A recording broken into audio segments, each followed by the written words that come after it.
Bueno, estoy a sus órdenes. Primero, buenas tardes. Me decía Rodolfo González, el coordinador de comunicación social, que querían hacerme una serie de preguntas y yo estoy a sus órdenes como siempre. Así es de que adelante. Gracias, diputado. Empezamos con Francisco Rubio del Financiero TV. Gracias. ¿Qué tal? ¿Cómo está, coordinador? Buenas tardes.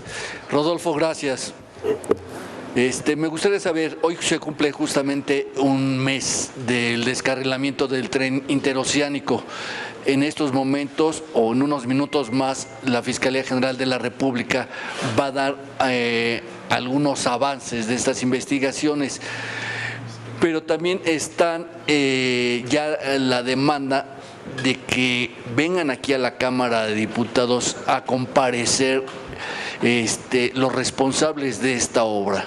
Me gustaría saber su punto de vista, por favor. Ese es el primer tema. Sí, bueno, primero la mayoría legislativa sostiene y opina que esperemos los dictámenes periciales de la Fiscalía General de la República. Creo que hoy en efecto van a expresar un adelanto de las investigaciones. Lo que yo creo, Paco, es que debemos esperar. La Cámara de Diputados, al menos la mayoría, no lucra y no especula sobre lo que sucedió. Lamentó en su momento el hecho del descarrilamiento, pero sobre todo lamentó la pérdida de vidas humanas. Ahora nosotros creemos que debemos esperar que la Fiscalía, que es la responsable, determine mediante un dictamen pericial qué fue lo que sucedió y deslindar responsabilidades. Vamos a esperar para ese propósito y para ese efecto. No nos vamos a adelantar ni vamos a lucrar de esta tragedia. En afán de dar transparencia, sería necesaria que una investigación se realizara de manera independiente y no nada más por la Fiscalía General de la República. Yo confío en la fiscal. Es una mujer honorable. Ernestina Godoy se ha caracterizado siempre por ser una mujer honesta. Es una mujer con experiencia en materia jurídica. Y la Fiscalía tiene peritos expertos en la materia, son quienes disponen de peritos con capacidad y conocimiento, además de la experiencia, para determinar las causas y los presuntos responsables. ¿Cancela toda posibilidad de una comparecencia? Nunca se cancela ninguna posibilidad de comparecencia, pero en este momento la mayoría legislativa está esperando el dictamen y las probables causas técnicas que originaron esta tragedia. Y si me permite pasar de una tragedia a otra tragedia, lo que aconteció el fin de semana, el domingo, en Salamanca, sí. 11 personas asesinadas y algunas más heridas. Y es muy grave. Para nosotros el deporte está de luto por lo que sucedió en Guanajuato. Guanajuato se ha caracterizado en las últimas décadas de ser un estado violento, con presencia del crimen organizado, de bandas de delincuentes a las que se le está combatiendo sin tregua y sin cuartel.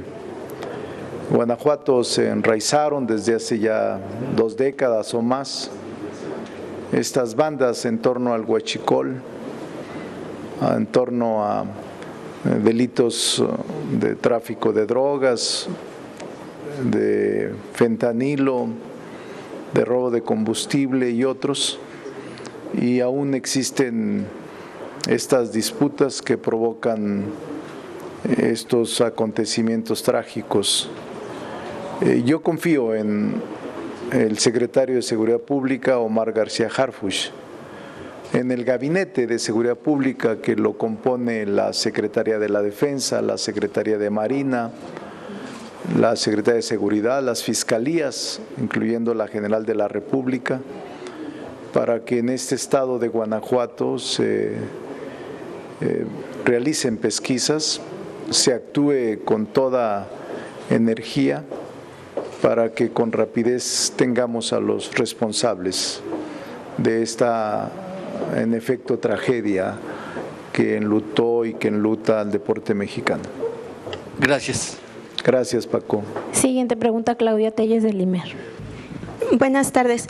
Yo le quiero preguntar sobre el tema, bueno, el que está en presente y que se espera, la reforma electoral. ¿Cómo va? ¿Tiene usted algún avance de cómo van las negociaciones con PT y Verde? Y en estas reuniones de la presidencia que tienen ustedes generalmente en la presidencia, si ya les informaron cuándo se presentaría la iniciativa por parte del gobierno federal de la presidenta y bueno, insistirle, se está pues agotando el tiempo.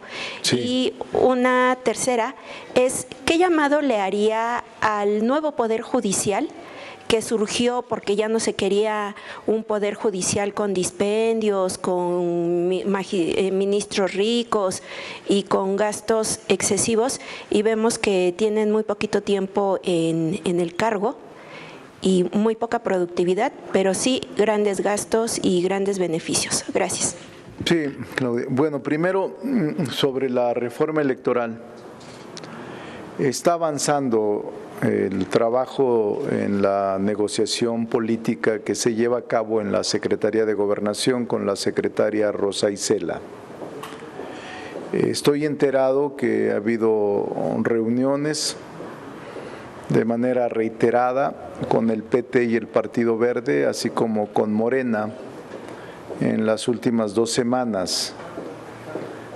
Incluso hoy en la mañana, no es ningún despropósito decirles que hablé con la secretaria de Gobernación y me dijo que van bien los trabajos de acercamiento, de liberación con el PT y el Verde. La vi muy optimista hoy por la mañana que conversamos telefónicamente y me alegra mucho porque me contagió su optimismo y me dice que van bien las cosas. El plazo es el que habíamos señalado, Claudia. Habíamos dicho segunda semana de febrero. Febrero es el plazo. Recuerden que había presentado yo una ruta crítica que incluía marzo la aprobación, entonces tenemos el mes de febrero para la presentación de la iniciativa, pero me dio mucho gusto. Por cierto, salió en algún portal que yo estaba preparando una propuesta alternativa. No es cierto, es falso totalmente. No estoy preparando yo nada y voy a someterme a lo que la iniciativa diga y a deliberarla aquí con amplitud y libertad con todos los grupos parlamentarios. Sí me he reunido con todos los grupos parlamentarios, me han preguntado ellos sobre el avance de la iniciativa, no lo conozco, no conozco borrador y de parte nuestra no estoy preparando ninguna iniciativa paralela, alterna, sino voy a esperar que la negociación política tenga frutos y una vez que ésta tenga estos, vamos a esperar la iniciativa, ya sea al Senado o a la Cámara de Diputados, según prefiera la autora, la presidenta Claudia Sheinbaum. Entonces no hay nada todavía, Claudia.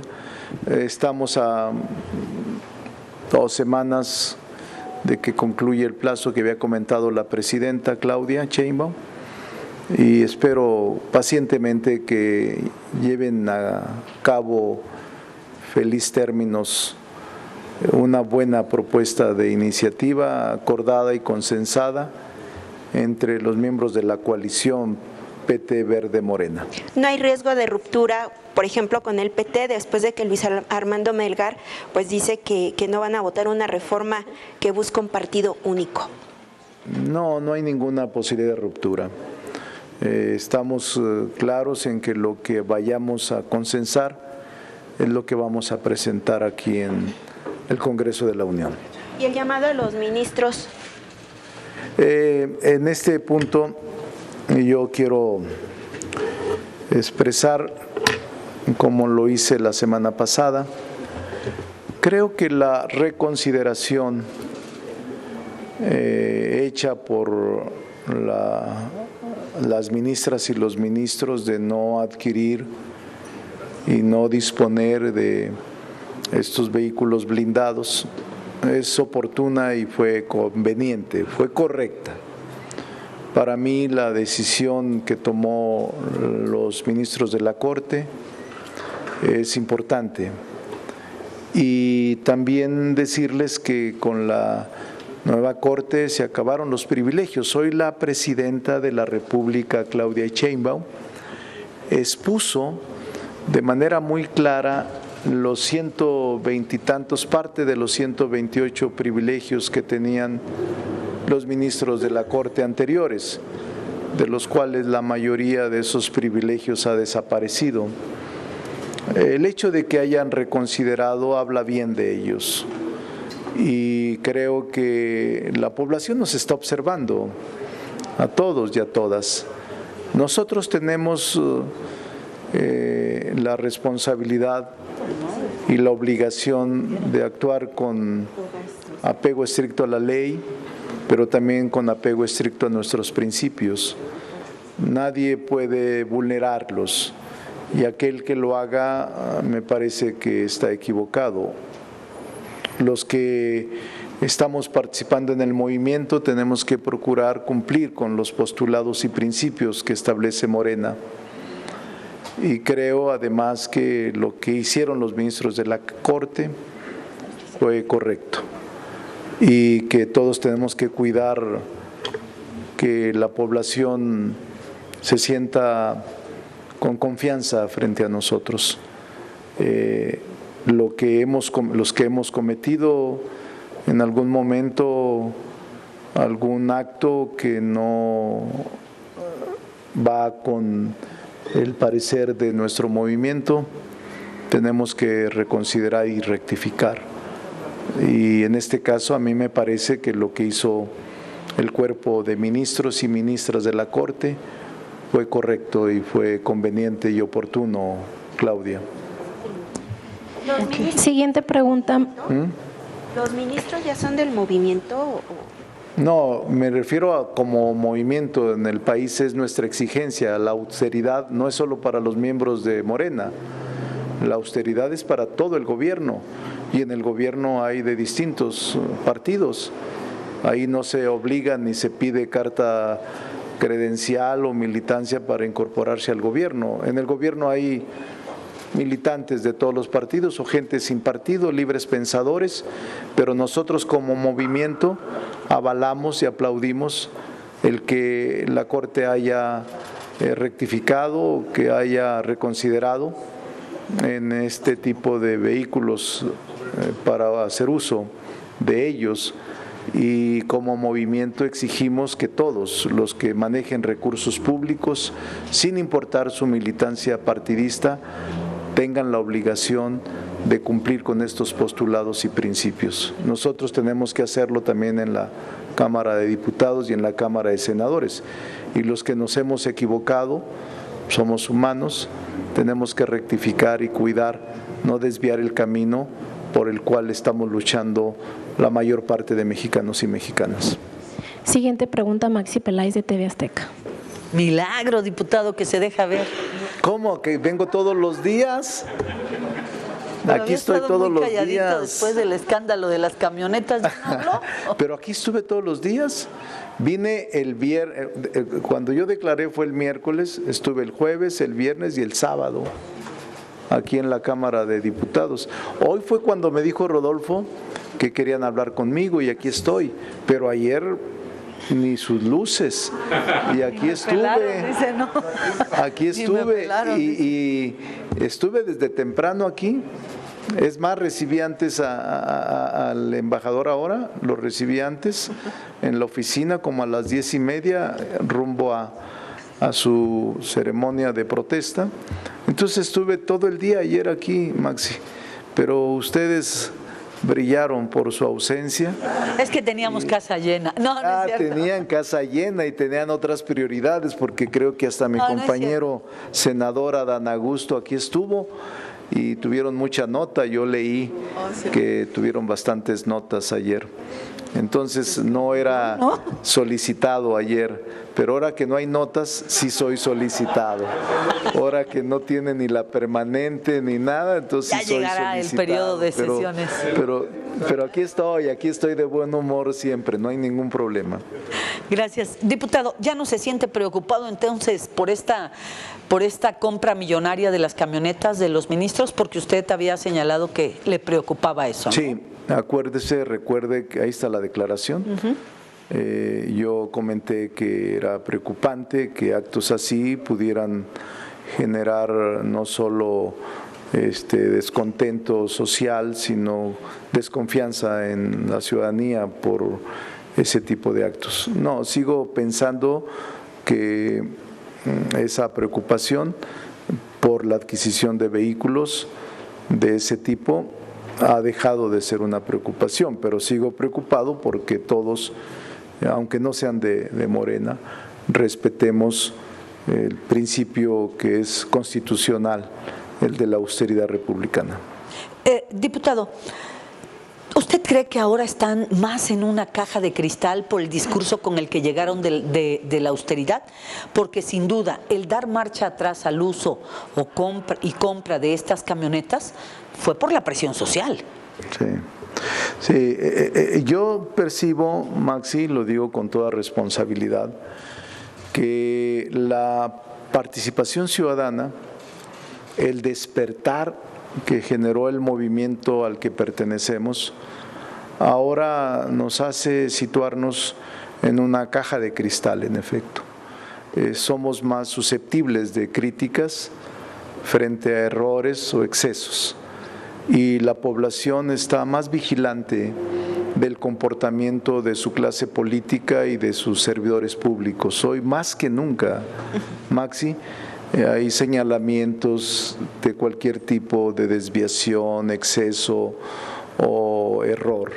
Y es bueno porque eso nos obliga a tener cuidado, a actuar con honestidad, con rectitud y con austeridad. Creo que es bueno lo que sucedió, y si fue el señalamiento público de los medios que sin duda contribuyó, es bueno. No me parece malo, me parece correcto, y me parece que los medios tienen la obligación de señalar cualquier desviación, cualquier exceso o cualquier conducta que riña con los principios fundamentales de la Constitución.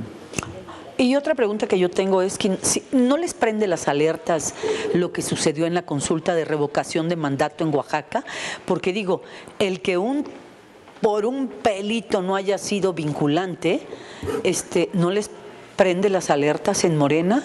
Bueno, yo creo que fueron 550,000 votos porque continuara el gobernador de Oaxaca, Salomón Jara, contra 350,000 para revocar el mandato, y faltó un porcentaje menor para que se lograra el 40% de la votación para vincularlo, el proceso, el ejercicio democrático que se llevó a cabo. Aun cuando se haya logrado el 40%, la mayoría, un 60%, votó porque se mantuviera, solo el 30 y tantos por ciento porque dejara el cargo. Y es que el ejercicio de la función pública, Maxi, desgasta.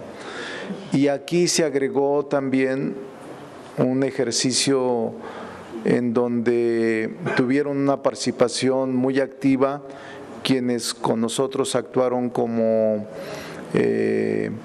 aliados en el proceso, donde la presidenta Claudia Sheinbaum y el gobernador Salomón Jara obtuvieron el triunfo, que es muy distinto al que hoy se obtuvo en la revocación.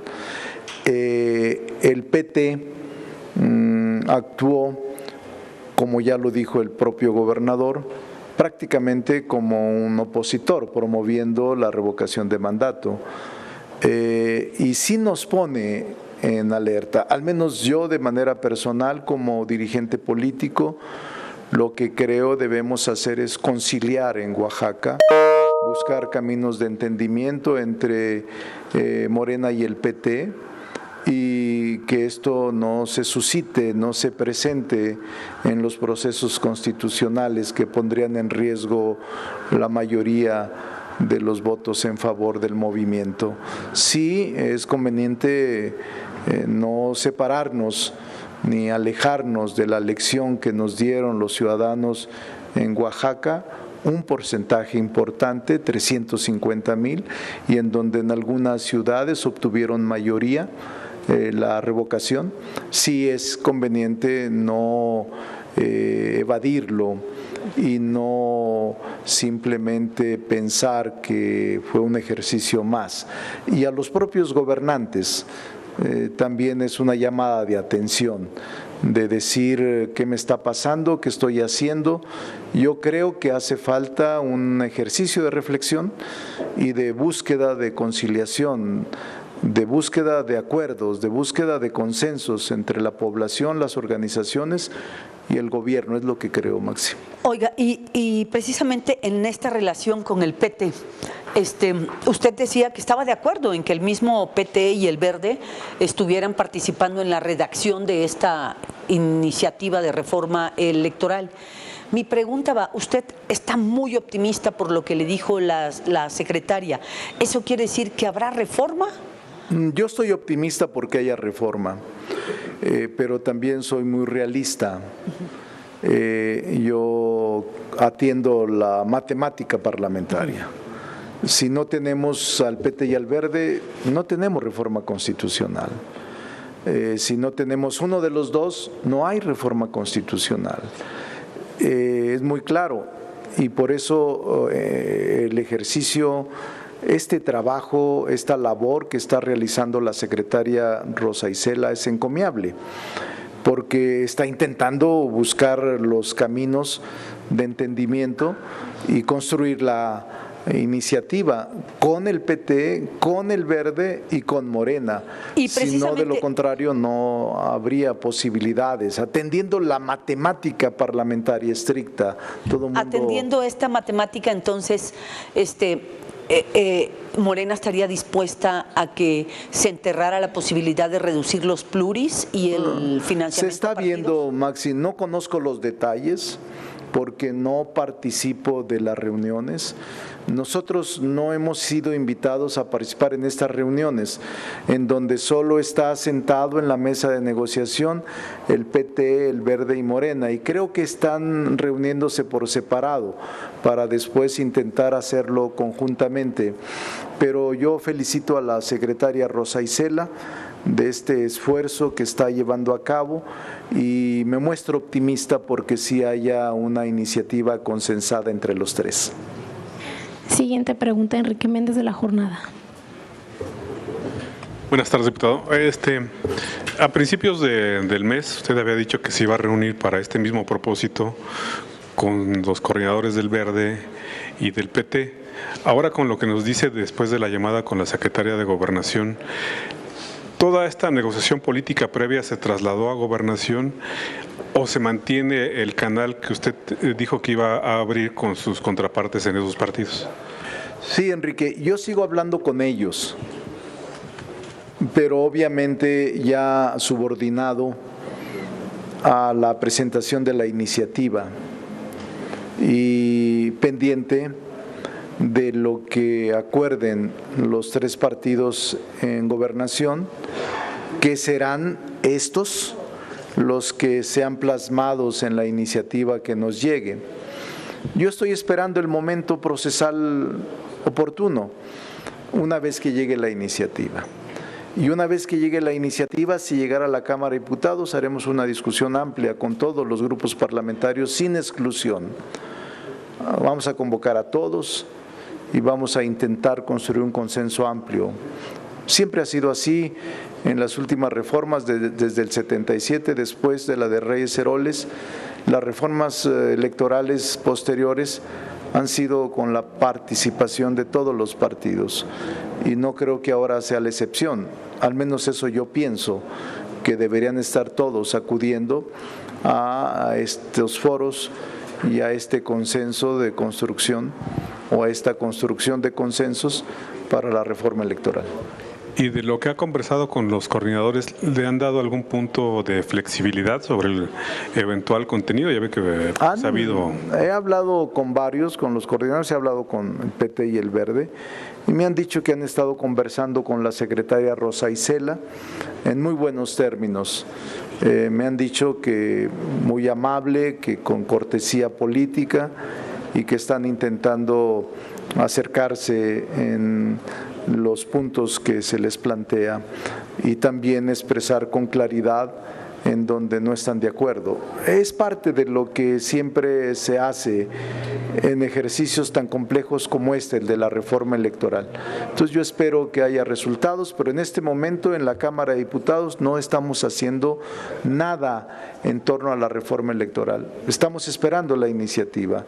En esta materia de reforma electoral no hay borrador, no hay iniciativa, no hay grupos de trabajo que estén trabajando una reforma alterna, sino que estamos esperando que se construya la reforma o la iniciativa de reforma electoral en la mesa de gobernación con los 3 partidos que forman parte de la coalición. Por último, ¿habrá sesión ordinaria el lunes y martes? Sí. ¿Y con qué temas, diputado? Habrá sesión, el domingo tendremos sesión ordinaria, aparte de la sesión de Congreso, que será a las 11 de la mañana.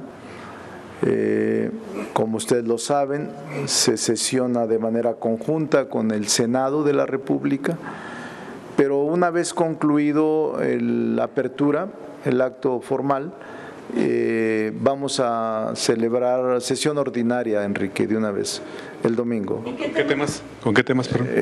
Vamos, por ejemplo, a tratar varios temas. Hay algunas iniciativas que están pendientes en la Cámara, a ver si podemos la de proceso contencioso administrativo. Tenemos una de delito sexual, abuso sexual. Vamos a ver si logramos entre domingo y lunes, porque queremos el domingo trabajar. Tenemos también una sesión solemne para conmemorar el 5 de febrero, Día de la Constitución del 17. Como hay día feriado, el lunes es inhábil, pero vamos a compensarle a los trabajadores con el viernes. Entonces trabajaremos el domingo una sesión ordinaria y el lunes otra sesión ordinaria. El lunes. No le hace, nos vamos a trabajar el lunes. Y ahí estaría 40 horas y lo que tiene que ver con los delitos sí, tenemos una agenda. No sé si les dieron la agenda, Enrique. Yo les mandé la agenda. Nos la mandó Emiliano. Y sí está.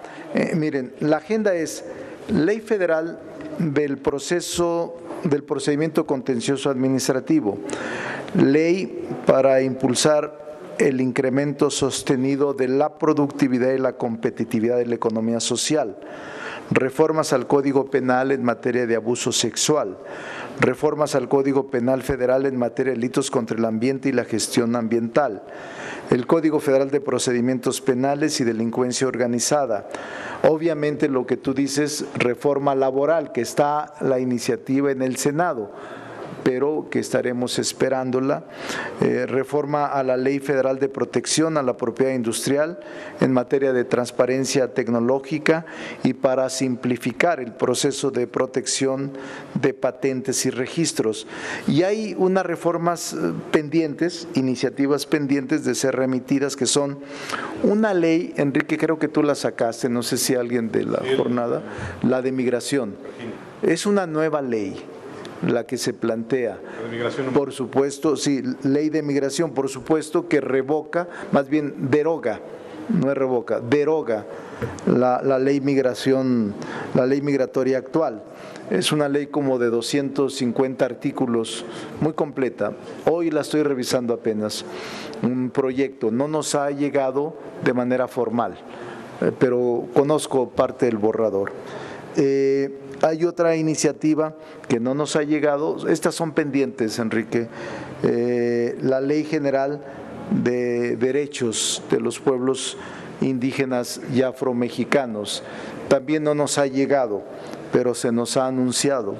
Y hay una reforma también al 127 sobre pensiones y jubilaciones, tampoco nos ha llegado. Y obviamente la reforma electoral, que tampoco nos ha llegado. Estas últimas 4 se supone serían reformas para el próximo periodo de sesiones, pero aún no tenemos la iniciativa de estas 4 últimas. Sí, de las primeras que mencioné, se tienen ya minutas o se tienen ya dictámenes para someterse a la aprobación del Pleno. ¿Una preferente? No, no tenemos ninguna preferente hasta ahora. Gracias. Siguiente pregunta, Felipe Barrera de ABC Noticias. Buenas tardes, diputado.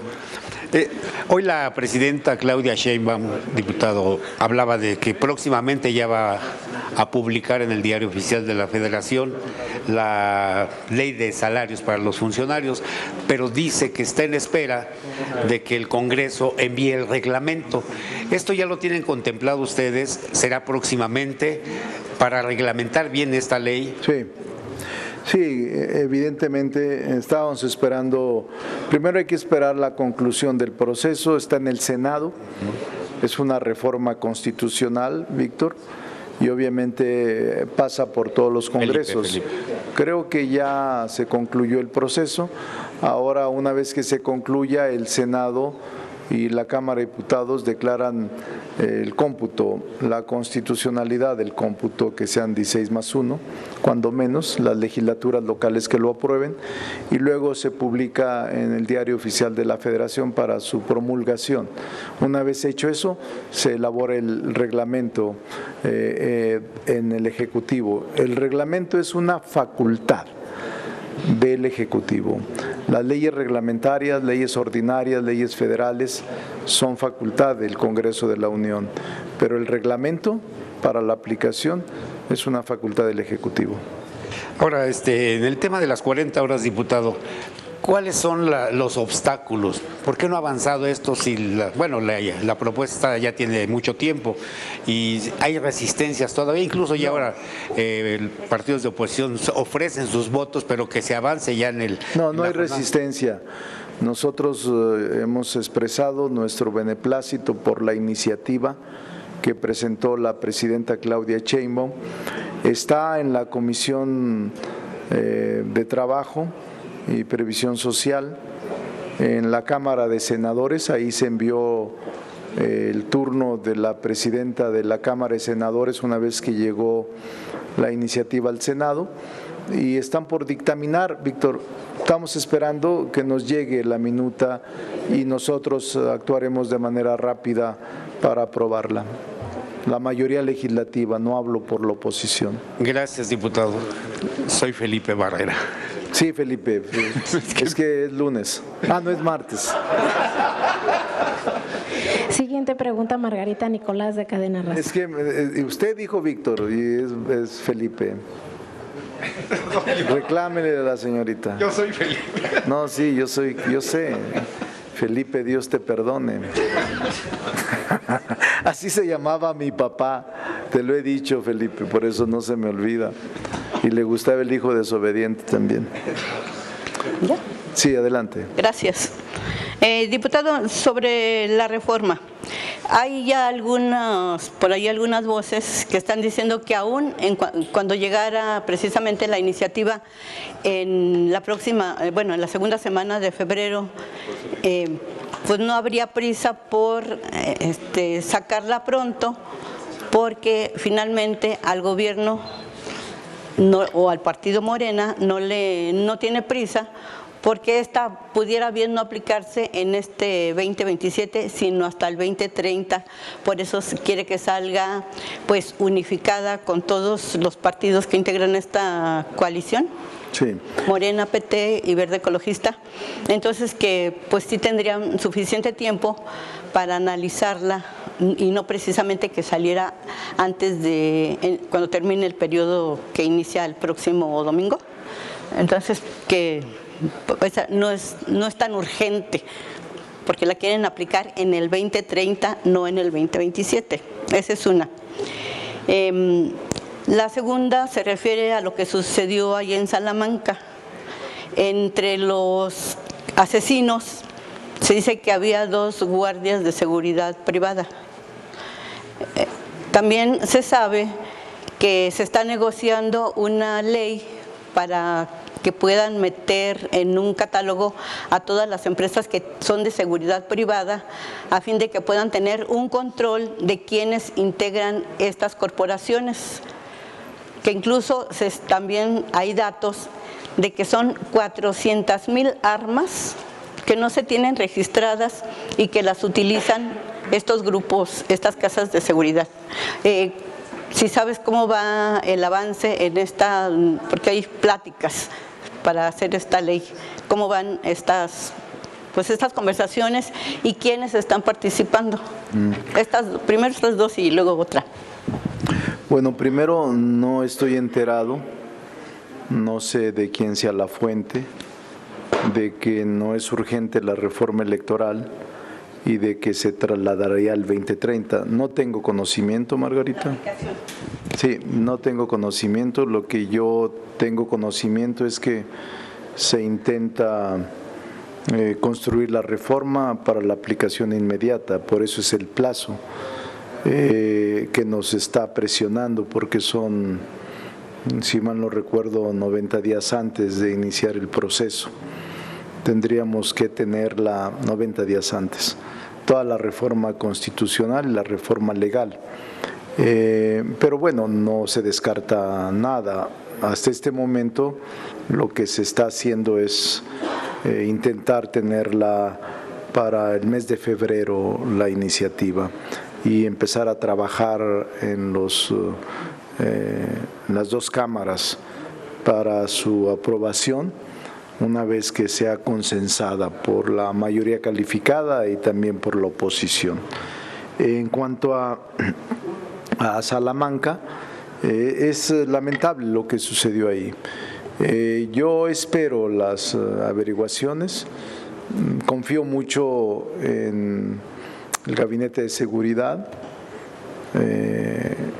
Tengo algunos información sobre indicios, pero no quiero ser irresponsable darla a conocer. Voy a esperar, pero estoy seguro que se va a dar con el paradero de los responsables pronto. Ajá, pero yo decía, ¿cómo van esas pláticas para la ley de seguridad que incluyan a estas casas que según dan protección y son parte del crimen organizado? Hasta ahora hubo una reforma constitucional sobre estas corporaciones privadas. Falta la ley reglamentaria. En enero pensábamos iniciar pláticas, ya se fue enero, pero no tenemos iniciativas sobre la reglamentación o sobre modificaciones a la legislación que regula la existencia de policías o de corporaciones de carácter privado. Por supuesto es una prioridad y es una urgencia hacerlo, y vamos a tratar de que este periodo también atenderlo y legislarlo. ¿Conoces de algún catálogo que incluya a todas estas casas de seguridad que según da protección y resulta que está infiltrada por el crimen organizado? Estos 2 personajes de que se dice que participaron en la masacre eran, aparte de estar en casas de seguridad privada, pertenecían al crimen organizado. ¿Ustedes tienen un catálogo de cuántas existen en México y que no... No, nosotros no tenemos ningún catálogo, no es nuestra función, no es nuestra facultad. En todo caso, seguramente la Secretaría de Seguridad Pública o la Secretaría de la Defensa Nacional o la Secretaría de Marina pueden tener elementos de cálculos sobre las armas que disponen los grupos privados, pero la Cámara de Diputados no tiene ningún registro, ni catálogo, ni padrón de armas que usan este tipo de entes privados en materia de seguridad pública. Y la segunda, bueno, la otra es, en marzo ya se releva el auditor superior de la Federación. Sí. pues hay varios candidatos Sí. para ocupar este puesto. Sin embargo, Alfonso Ramírez Cuellar y Reginaldo Sandoval, el coordinador del PT, han señalado que urge también una ley que rija a esta auditoría para que dé mayores resultados y se les pueda exigir al titular pues que se trabaje en tiempo y forma para tener los resultados de lo que se hace en este quehacer. Y también la otra, me gustaría saber, en el ámbito federal, hay una doble moral por lo que se cuestionaba de los ministros y la adquisición de las camionetas, porque si no se hubiera sabido de esta compra y si no hubiera habido la presión social, pues tan tranquilos andarían en sus camionetas de 2.400 millones de pesos. Entonces, ¿dónde está la austeridad que tanto hacen alarde si vemos que en lo oscurito pues se despacha con la cuchara grande? Gracias. Gracias. Tiene razón mi compañero Alfonso Ramírez Cuellar y Reginaldo Sandoval para mejorar la regulación jurídica en materia de auditorías de los recursos del erario público. Hasta este momento no se tiene ninguna iniciativa proyectada en ese sentido, pero tienen razón en que es conveniente mejorar y perfeccionar los mecanismos de rendición de cuentas y de auditorías. El auditor actual, el auditor superior de la Federación, David Colmenares, cumple este año, el mes de marzo, su encargo de 8 años y fenece su término para el cual fue electo, designado por la Cámara de Diputados en la Auditoría Superior de la Federación. No se ha lanzado la convocatoria, Margarita. La convocatoria tiene que lanzarse por la Comisión de Vigilancia en los próximos días. Tenemos que estar atentos para que se haga y una vez lanzada la convocatoria se inscriban quienes deseen hacerlo para ser seleccionados por las 2/3 partes de la Cámara de Diputados.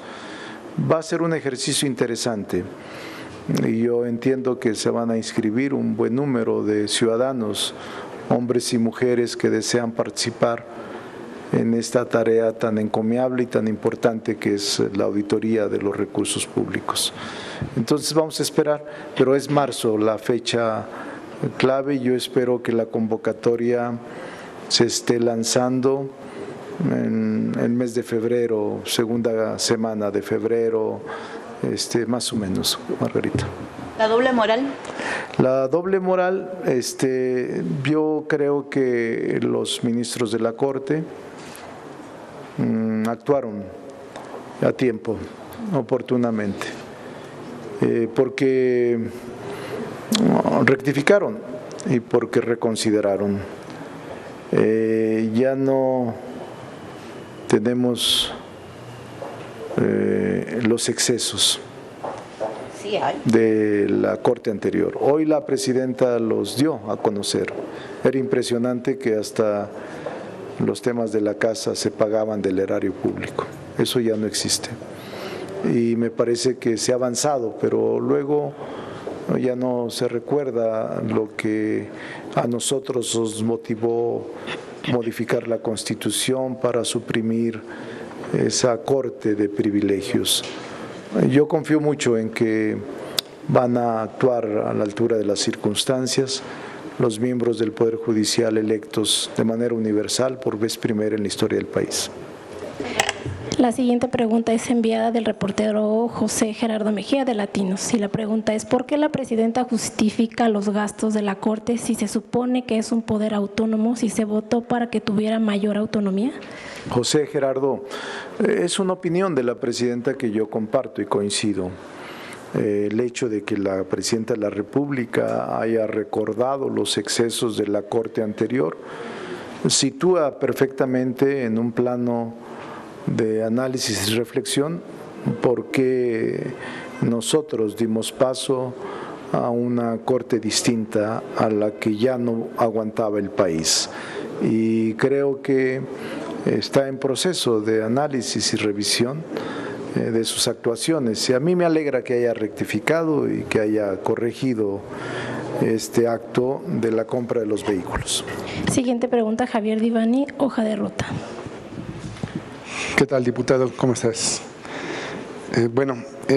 Haciendo parte de lo que tú siempre has defendido, la libertad de expresión, y que siempre estás a favor de ella, ¿qué opinión te merece a ti las acciones de la gobernadora de Campeche, Laida Sansores, que ha emprendido una campaña total contra la prensa en esa entidad, a quienes escriben, a quienes critican, a quienes revelan información de su gobierno, de su mal gobierno, de sus acciones? Igual de la gobernadora Rocío Nale en Veracruz, un reportero es acusado hasta de terrorista, ¿no? Y esto pues sin elementos, con acciones judiciales en contra de la prensa, algo que se está haciendo muy común.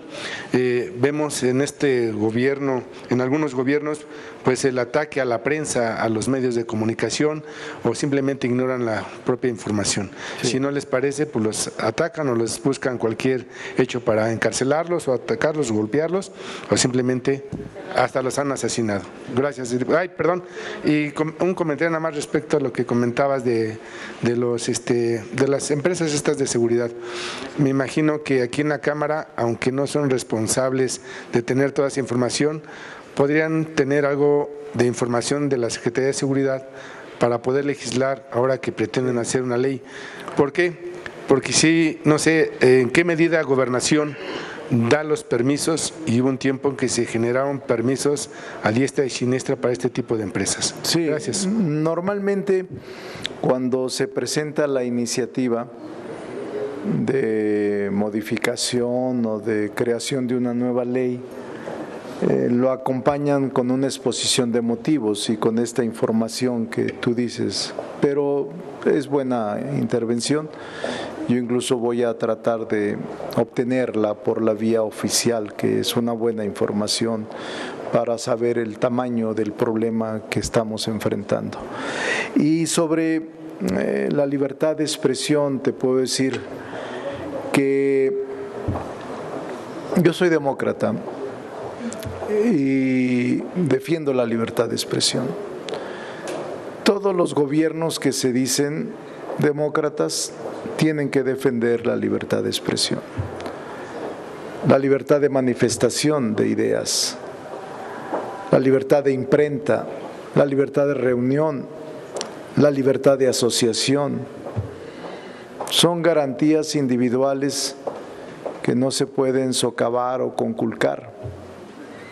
Por eso mi solidaridad plena con todos los periodistas que sufren agresiones, persecuciones, procesos penales, mi solidaridad plena. No debe de incomodarnos el que una nota nos investigue o nos cuestione o exhiba excesos o conductas irregulares. Al contrario, estamos sometidos al escrutinio público, pero lamento en cualquier parte que se persiga a los periodistas. No es bueno eso.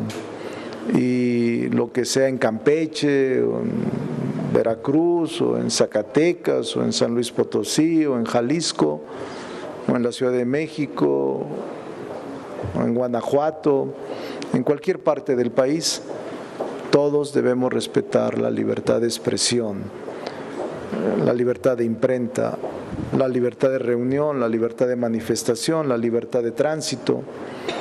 Eso es lo que define a un país democrático y nosotros tenemos que seguir exigiendo que se perfeccione la democracia y se garanticen estos derechos individuales, llamados garantías individuales.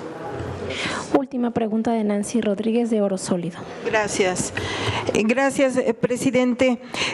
Precisamente en este tema de la reforma electoral, si fuera usted tan amable, de acuerdo a su experiencia y sobre todo sus conocimientos de los hermanos migrantes allá en Estados Unidos, de los 40 millones de mexicanos que se registran allá, ¿cuántos en promedio podrán votar de aprobarse esta reforma electoral? ¿Estaríamos hablando de más de 10 millones o qué aproximado tienen ustedes registrado?